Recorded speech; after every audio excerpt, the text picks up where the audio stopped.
아마 눈치채신 분도 계실 겁니다. 매주 설교의 제목을 보면 뭐뭐뭐한 하나님이라는 제목으로 그렇게 말씀이 전해지고 있습니다. 호세아 6장 3절에 보면 우리가 여호와를 알자, 심써 여호와를 알자 했습니다. 우리가 신앙생활, 믿음생활 한다는 것은 우리가 하나님을 알아가는 것인 줄로 믿습니다. 내가 하나님을 알면 알수록 더 많은 하나님의 은혜를 경험하고 하나님의 사랑을 경험하고 또 하나님의 역사하심을 경험하게 될 줄로 믿습니다.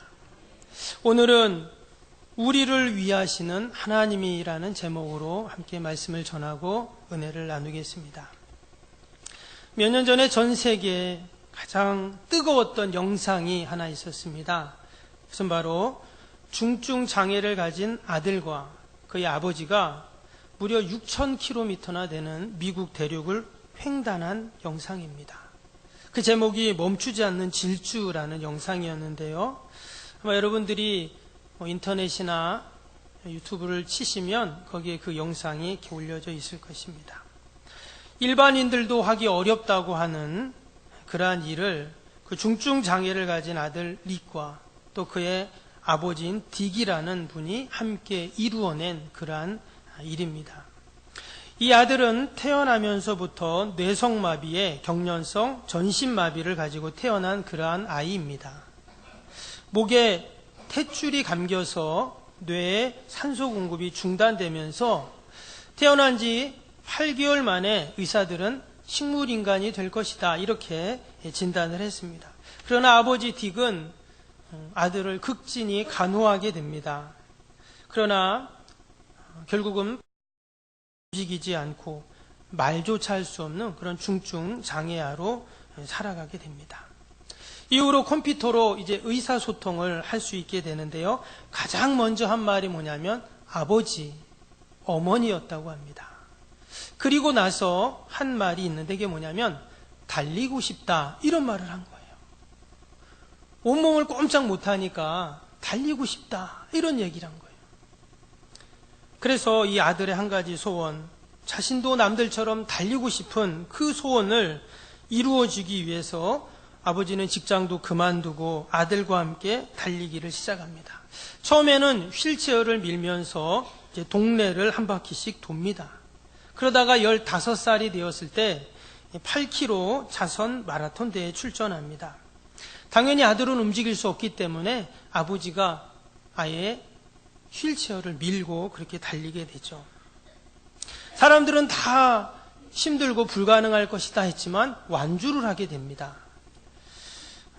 당연히 순위에서는 들지 못했지만 이 아들은 아버지와 함께 달리면서 아버지에게 이렇게 말합니다. 아빠, 난 오늘 난생 처음으로 제 몸에 장애가 없어진 것 같아요. 이런 이야기를 합니다. 이 부자는 이후로 당시 세계에서 가장 오랜 역사와 규모를 가지고 있는 보스턴 마라톤 대회에 도전을 하게 됩니다. 이 보스턴 마라톤 대회에서 한 번도 이런 도전은 없었다고 합니다. 그런데 이 아버지와 아들이 이 대회에 참여를 해서 완주를 하게 됩니다. 그 이후에 마라톤도 시작을 하게 되고 4년 뒤에는 철인 3종 경기에도 도전을 하게 됩니다. 아버지는 수영도 할 줄 모르고 자전거도 탈 줄 모른다고 했습니다. 그러나 아이를 위해서 아버지는 수영도 배우고 자전거도 타면서 이 아버지와 아들의 도전이 멈추지 않고 계속 진행이 됩니다. 달리고 싶어하는 아들을 위해서 아버지는 허리에 고무배를 묶고 3.9km를 수영을 합니다. 또 아들을 태운 그 자전거로 180km나 되는 용암지대를 달리게 됩니다. 그리고 또 그 아들의 휠체어를 밀면서 42.19km를 또 달리게 되죠. 이것은 슈퍼맨이 아니고는 할 수 없는 그러한 일이었습니다. 당연히 대회에서는 꼴찌를 했죠. 그러나 마지막 결승점에 도달할 때까지 사람들은 아무도 그 자리를 뜨지 않았습니다. 그리고 그 릭과 딕이 도착하는 그때 모든 사람들은 박수를 보내게 됩니다. 경기를 마치고 난 후에 이들의 대화는 너무도 감동적이었습니다. 아들 릭은 이렇게 말합니다. 아버지가 없었다면 저는 이 위대한 일을 할 수 없었을 거예요. 그랬더니 아버지가 이렇게 말합니다. 아들아, 나는 너가 없었다면 하지 않았을 거야. 이후 이들의 도전은 계속되었습니다. 결국 철인 3종 경기 6회를 완주하고 마라톤 64회를 완주하고 단축 3종 경기에 206회를 완주하고 결국 6,000km나 되는 미국 대륙을 횡단하게 된 것입니다. 이 아들은 자신의 삶을 성경 한 구절로 이렇게 이야기했습니다. 빌립보서 4장 13절에 내게 능력 주시는 자 안에서 내가 모든 것을 할 수 있느니라. 릭은 정말 하나님께서 능력을 주시고 힘을 주셔서 모든 것을 할 수가 있었습니다. 그 능력은 누구에게서 왔습니까? 그 아버지를 통해서 그 모든 일들이 이루어진 것입니다. 오늘 말씀에 보면 하나님은 어떤 하나님이신가? 우리를 위하시는 하나님이라고 말씀을 합니다. 오늘 31절을 다시 한번 보시면 31절에 이 일에 대하여 우리가 무슨 말하리요? 만일 하나님이 우리를 위하시면 누가 우리를 또 밑에 32절에도 보면 우리 모든 사람을 위하여 이런 말씀이 있죠. 34절도 봅니다. 34절에도 보면 밑에 우리를 위하여 간구하시는 자신이라. 여기 보면 하나같이 뭐라고 말하냐면 하나님이 우리를 위하여라는 이런 말씀을 하고 있어요. 우리를 위한다는 말이 무슨 말일까요? 같은 말씀을 세번역 성경에 보면 뭐라고 해놨냐면 하나님이 우리의 편이 되시면 이렇게 되어 있어요. 그래서 하나님이 우리를 위하신다는 말은 우리 편이 되어주신다는 거예요. 여러분, 우리 편이 되어주실 때 여기에는 하나님의 사랑과 헌신이 담겨 있죠. 여러분, 부모가 자식을 위해서 아낌없는 사랑을 줍니다. 여기에는 부모의 헌신이 있죠. 남편이 아내와 자식과 가정을 위해서 열심히 일을 합니다. 거기에 희생이 있죠. 성도가 교회에 봉사를 합니다. 거기에 희생이 담겨 있습니다. 동일하게 하나님이 우리를 위하신다는 말씀은 말 그대로 우리를 향한 사랑과 헌신이 그 안에 담겨 있는 것입니다. 여러분, 하나님이 우리 편이 되어주시고 우리를 위하시면 어떤 일이 생길까요? 우리 31절 다시 한번 봅니다. 그런즉 이 일에 대하여 우리가 무슨 말하리요? 만일 하나님이 우리를 위하시면 누가 우리를 대적하리요? 하나님이 우리를 위해 주시면 누구도 대적하는 자가 없다는 거예요. 또 32절을 보겠습니다. 하나님이 우리를 위하시면 자기 아들을 아끼지 아니하시고 우리 모든 사람을 위하여 내어주시니가 어찌 그 아들과 함께 모든 것을 우리에게 주시지 아니하겠느냐. 하나님이 우리를 위하시면 모든 것을 다 내어주신다는 거예요. 심지어 그의 아들까지도 내어주셔요. 33절입니다. 하나님이 우리를 위하시면 누구도 우리를 고발할 수 없고 또 의로우신 하나님이 우리를 지켜주신다고 말씀합니다. 34절입니다. 하나님이 우리를 위하시면 그 누구도 우리를 정죄할 수가 없습니다. 또 마지막에 보니까 하나님이 우리를 위하시면 우리를 위하여 친히 간구해 주시죠. 35절에는 이렇게 말합니다. 하나님이 우리를 위하시면 누구도 하나님의 사랑에서 우리를 끊을 수 없다 했어요. 때문에 하나님이 우리를 위하신다는 말은 결론적으로 하나님이 우리를 사랑하신다 하는 말씀입니다. 미국에서 1,500만 부 이상 팔린 기독교 출판기에서는 베스트셀러 중에 베스트셀러 작가인 맥스 루케이도 목사님이 있습니다. 우리나라에도 여러 번 오셨는데요. 이분의 책 중에 희망의 메시지라는 책에 보면 믿음의 경주라는 아주 좋은 글이 있습니다. 제가 한번 소개해드리면 이런 내용입니다. 하나님께서 당신을 위하신다. 그럴 가능성이 있거나 그런 적이 있다거나 예전에 그러했다거나 그랬을 것이라는 말이 아니라 지금 그러하시다는 말이다. 오늘 바로 이 순간, 이 문장을 읽고 있는 바로 지금 길게 줄을 서서 기다릴 필요가 없고, 오늘은 안 되니 내일 다시 오라거나 하는 일도 없고, 그분이 당신과 함께 계신다. 그분의 성실하심은 당신이 좀 나아진다고 해서 더하지도, 좀 나빠진다고 해서 덜하지도 않으신다. 하나님께서 당신을 위하신다. 옆을 보라 달리는 당신을 응원하시는 하나님이 계신다. 결승점 지나서 누가 있는지 보시오. 당신의 한 발을 내딜 때마다 성원하시는 하나님이 계신다. 너무 지쳐 더 이상 달릴 수 없게 되었을 때 그때 그분이 당신을 등에 업고 달리실 것이다. 너무 용기가 안 나서 싸울 수 없게 되었을 때 그분이 당신을 안아 일으켜 주실 것이다. 하나님께서 당신을 위하신다. 그분이 달력을 가지고 계시다면 당신 생일에 동그라미 표시가 되어 있을 것이다. 그분에게 자동차가 있다면 차 범퍼에는 당신의 이름이 쓰여져 있을 것이다. 하늘나라에도 나무가 있다면 나무 껍질에 당신의 이름이 새겨 놓았을 것이다. 하나님께서 당신을 위하신다. 부모는 당신을 잊었을지라도, 선생님은 당신을 무시했을지라도, 형제자매는 당신을 부끄러워할지라도 당신의 기도가 미치는 그곳에 천지를 지으신 분이 계시다. 그분이 바로 하나님이시다. 여러분, 하나님이 우리를 위하신다는 말은 늘 하나님이 우리 곁에 계시다는 그런 말씀입니다. 나의 어떤 상황과도 관계없이 나를 도와주신다는 말씀입니다. 오늘도 내 곁에서 나를 응원해 주시고, 그 목사님의 글처럼 내가 힘들 때는 등에 업고 나를 달리시는 그 하나님. 마치 중증장애인 그 아이를 휠체어 밀고 그 머나먼 믿음의 길을 달려갔던 그 아버지처럼 하나님은 늘 무조건적으로 내 편이 되어주셔서 우리를 위하시는 하나님이신 줄로 믿습니다. 사람들은 국가가 나를 위해 무엇을 해주기를 원합니다. 그래서 때로는 머리에 띠를 두고 주먹으로 하늘을 향해 뻗으면서 나의 주장을 강하게 이야기하기도 합니다. 그러나 국가도 나라도 내가 나라를 위해 희생하지 않으면 국가는 나를 위해 아무것도 해주지 않죠. 여러분, 직장은 어떻습니까? 아무리 좋은 직장도 거저 나를 위해서 베풀어주지 않습니다.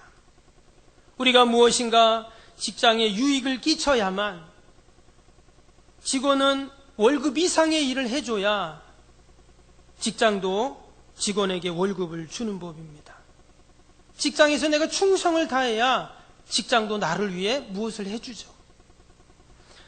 우리가 속해 있는 모임은 어떻습니까? 친목회나 동호회나 두말할 것이 없습니다. 내가 그 모임을 위해서 무엇인가를 했을 때 그 모임도 나를 위해서 무엇을 해주게 되어 있습니다.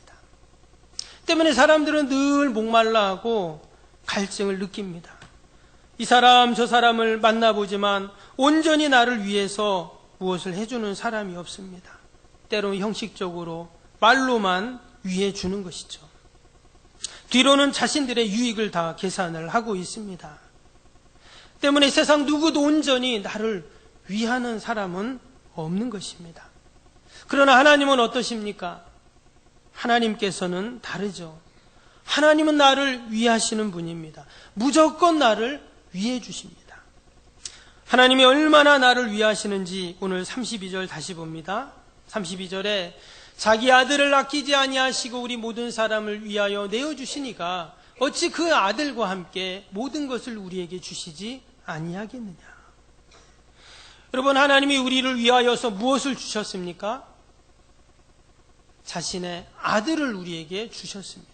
아들을 우리에게 주셨다는 말씀은 당신의 아들보다 나를 더 소중히 여기신다는 그러한 말씀입니다. 하나님이 자신의 아들을 내어주시면서 당한 어마어마한 고통이 있습니다. 마태복음 27장 47절에 보면 예수님이 십자가에 달리셔서 마지막 하신 말씀이 있습니다. 그 말씀이 무슨 말씀입니까? 바로 나의 하나님 어찌하여 나를 버리십니까? 이런 고백과 그러한 절규를 하셨습니다. 그때 하나님께서는 그 사랑하는 아들의 그 절규를 들으셨죠. 아마 하나님의 마음은 갈기갈기 찢어졌을 것입니다. 여러분, 만약에 우리 집 아이가 지금 십자가에 달려서 죽어가고 있고 절규한다면 부모된 입장에서 어떻게 될까요? 그러나 하나님께서는 우리를 너무나 소중히 여기셨기에 그 예수님의 모든 고통을 아시면서도 그 비명과 절규를 들으시면서도 우리를 위해 당신의 소중한 아들을 내어주셨습니다. 예수님도 마찬가지입니다. 그 십자가의 무시무시한 고통을, 처참한 끔찍한 고통을 아셨음에도 불구하고 기꺼이 십자가에 나아가셨습니다. 에베소 5장 2절 말씀에 보면 그리스도께서 너희를 사랑하신 것 같이 너희도 사랑 가운데 행하라. 그는 우리를 위하여 자신을 버리사 향기로운 제물과 희생 제물로 하나님께 드리셨느니라. 예수님께서는 우리를 위하여 자신을 버리셨다고 하셨어요. 여러분, 자신을 버리는 자가 어디 있습니까? 그런데 우리를 위하여 자신을 제물과 희생 제물로 그렇게 하나님께 기꺼이 드려지셨습니다. 여러분, 세상의 원리는 기브 앤 테이크라고 말하죠. 내가 누군가에게 무엇을 주었다면 너도 나에게 주어야 된다는 거예요. 또 내가 누군가의 뭐를 받았다면 나도 그 사람에게 주어야 합니다. 이것이 세상의 논리이고 가치이죠. 그러나 하나님은 그렇게 하지 않으셨습니다. 아무런 이유도 조건도 없이 우리를 위하여 자신의 아들을 우리에게 내어 주셨습니다.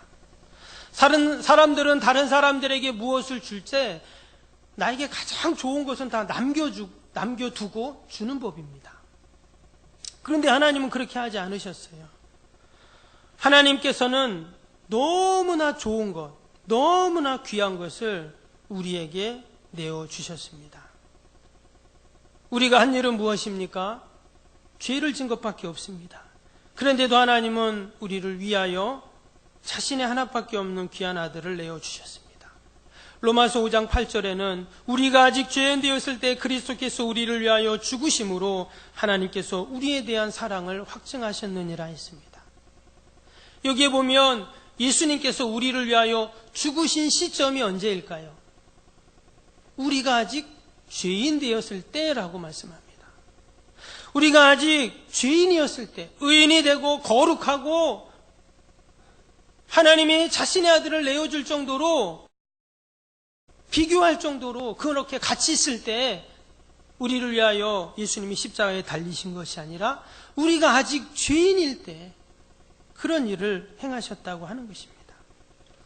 여기에서 우리는 하나님의 사랑과 우리 예수님의 그 희생을 경험하게 됩니다.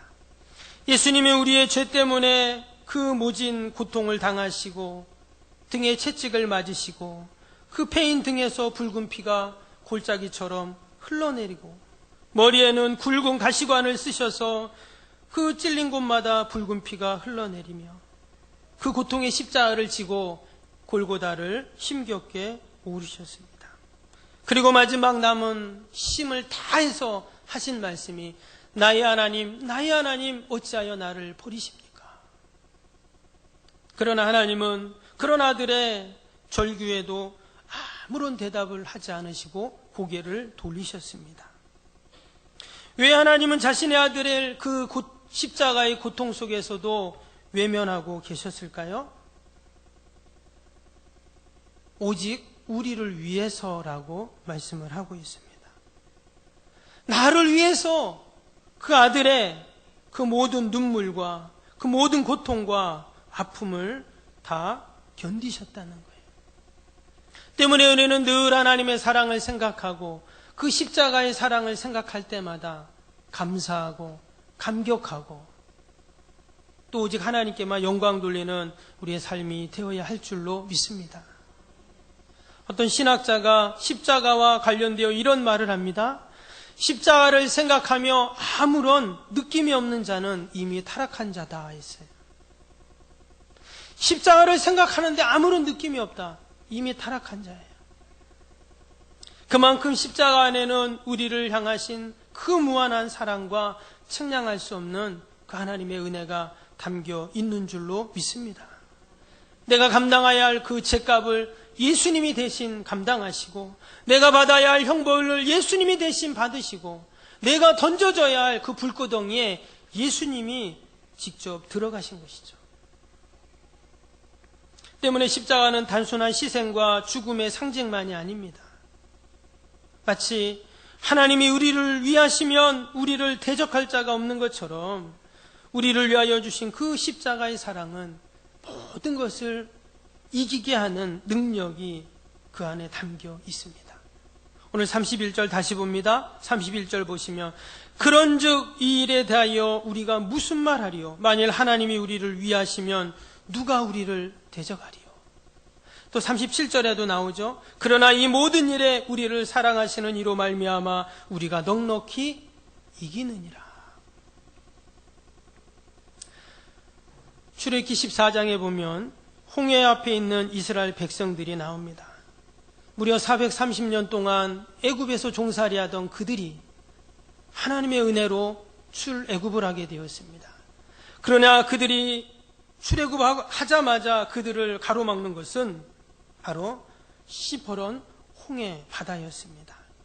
그들의 앞길을 가로막습니다. 설상가상으로 뒤에는 애굽의 막강한 전차 부대가 이스라엘 백성들을 잡으려고 부연 연기를 일으키며 질풍처럼 달려오고 있습니다.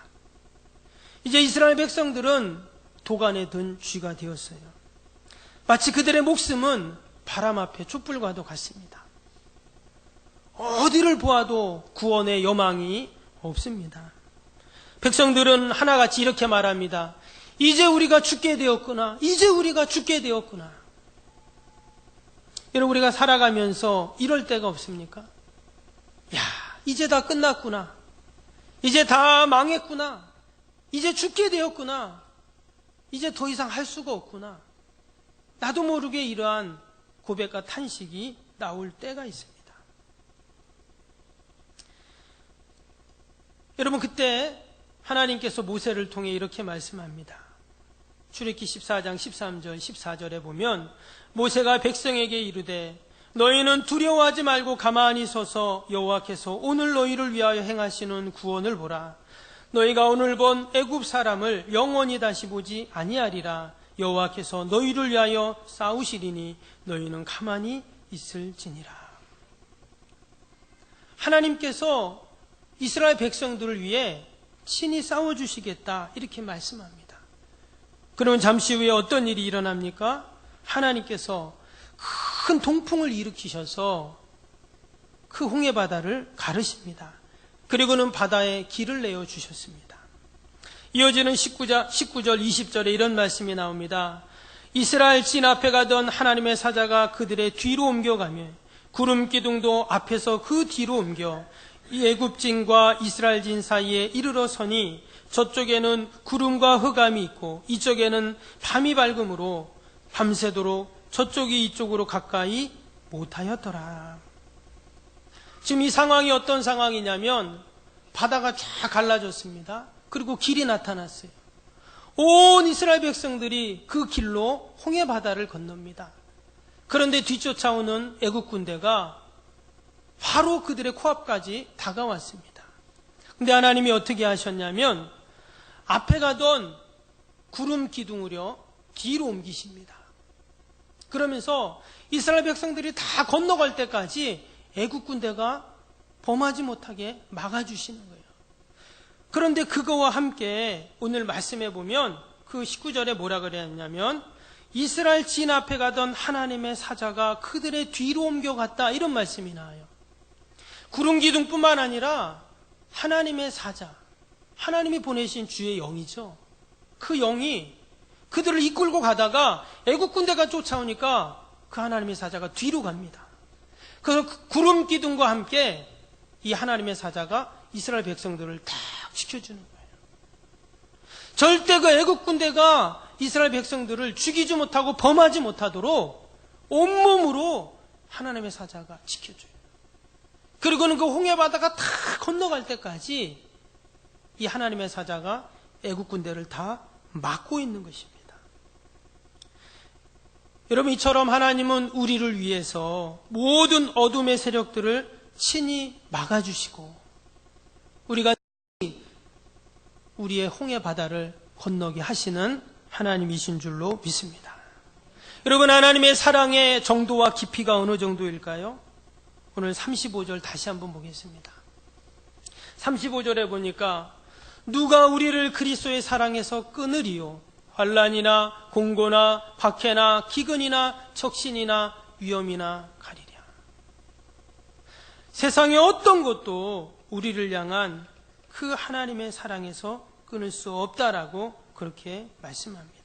하나님이 늘 우리와 함께 하시기 때문에 우리에게 늘 승리하는 은혜와 복이 있는 줄로 믿습니다.